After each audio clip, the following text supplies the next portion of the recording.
Hey, good evening, fam. Good evening. Hope everybody is well. Real quick, right? So I wanted to. I've been doing a lot of push in reference to, life insurance and life insurance with living benefits, right?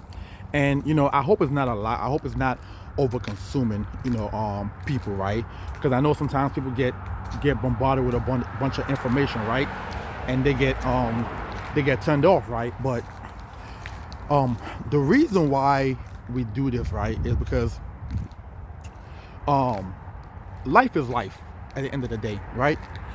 And ultimately speaking, especially being in the insurance field, right?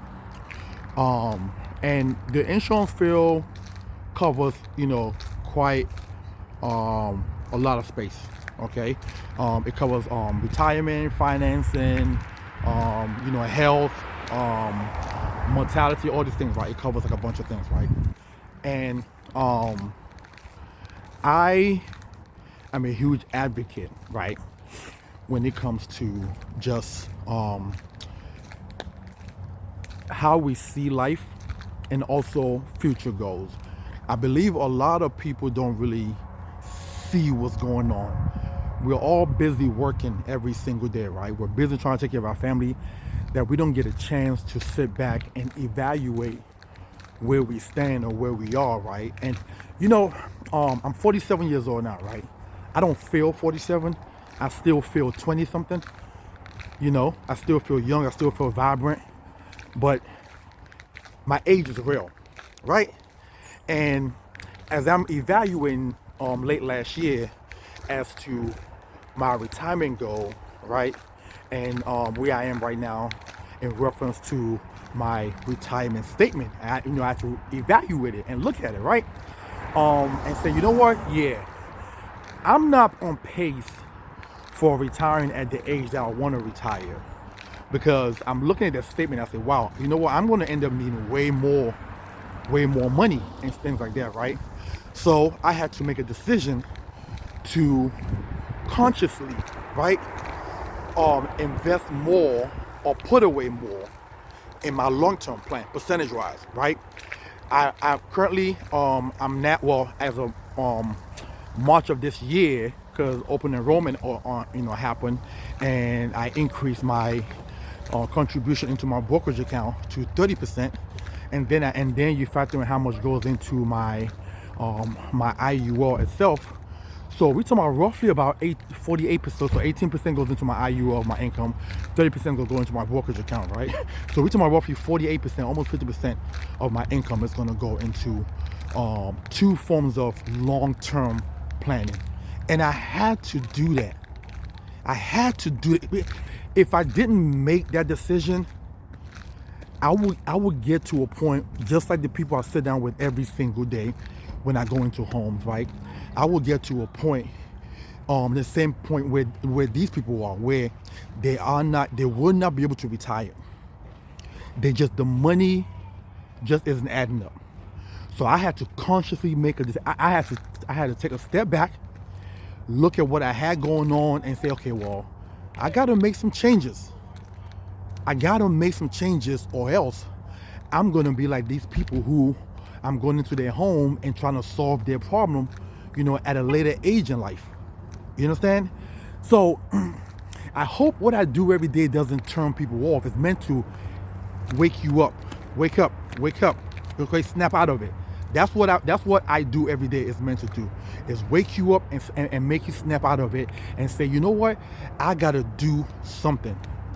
Right? I was talking to a good friend of mine the other day, right? And we was talking about Valentine's Day is coming up and how she was planning on things that she wanted to buy her man and places that on the restaurant that they wanted to go to or whatever like that. As she was talking, right?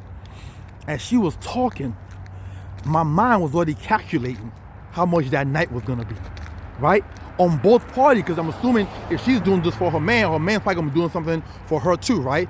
And I'm talking to her, I said, hey, listen, why are you doing all that for Valentine's Day? And she tells me it's only one day. I'm like, you say it's only one day, but all that stuff add up. Birthday comes up, you're gonna say what? It's only one day. Mother's Day and Father's Day comes up, you're gonna say what? It's only one day. Christmas comes up, you're gonna say what? It's only one day. New Year's Eve comes up, you're gonna say what? It's only one day. Okay? You're gonna throw a 4th of July party, invite people over and cook out, it's only one day. By the time you total all that up, for the year. Oh, let's not forget, you got the kids that their birthday is gonna come up. Okay? All these things, right? But we don't think about it that way. If you add the amount of money that you spend, for all these holidays that they give us in America, because America is the only place that have all these holidays that people are running around and trying to get gifts for everything. America is the only place that does that. Okay? That's why America has a horrible spending habit. If you add all those things up, okay, that you do for your spouse or your mate, it doesn't matter, right? You're heading towards probably $7,000 a year that you're spending on buying gifts. $7,000 that you're spending a year on buying gifts. Now, I'm not saying don't treat your spouse well. That's absolutely not what I'm saying. But at the end of the day, again, we have to sit back and evaluate the things that we do and how we're spending, or else, let me say this. All these people who I meet every day that can 63 years old, 65 years old, 70 years old, that can retire, do you think they wanted to be in that position? I want you to actually think about, do you think that these people wanted to be in that position? No. They were doing the same thing you're doing. It's just one day. They was thinking the same way you're thinking. It's just one day. Okay? And one day adds up. One day adds up. Okay? So I want us to take a step back and start to reevaluate our lives and the things that we need. Okay? Some of y'all walking around here without any life insurance. Most of the time, the days are just going by, you never had a chance to sit down and say, you know what, let me take care of this. You need to sit back and get that straightened out. Some of y'all are literally saving nothing at all in your retirement account. Well, you need to sit back and factor in your age and say, oh my God, I'm 50 years old and I have nothing. How am I gonna? No, this can't be. You gotta sit back and evaluate. Most people are busy ripping and running, that they haven't had a chance to sit down and say, you know what? Let me do something about this. Let me start to budget. Let me start to cut these things out, cut that out. I don't need this, I don't need that. Let me start to derive money into my long-term plan. I always say this. It's okay being broke as a young person, but it ain't okay being broke at 65 years old. I'm gonna tell you that much. Every person house who I go to that's still working and at 65 plus hates it. They hate it. They're full of fear. They don't know what's going to happen. Most people are not married anymore. Divorce rate in America is so high that 50% of the people that are going to their homes are unmarried. So now you're on your own. You're handling everything by yourself. That is not security. That is a scary position to have yourself in.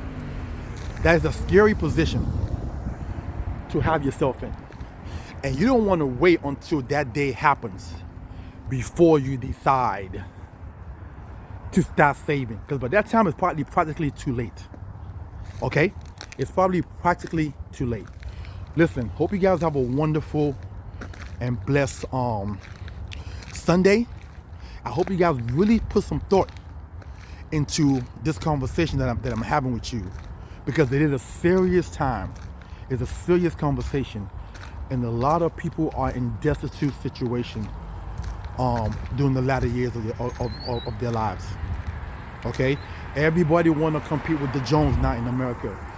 Nobody want to be left behind. Everybody want to have the things, the people who are actually making money and doing what everybody want to have it, but you're not in a position to have it. But you force yourself to get it. You put yourself in credit situations, all these things, right?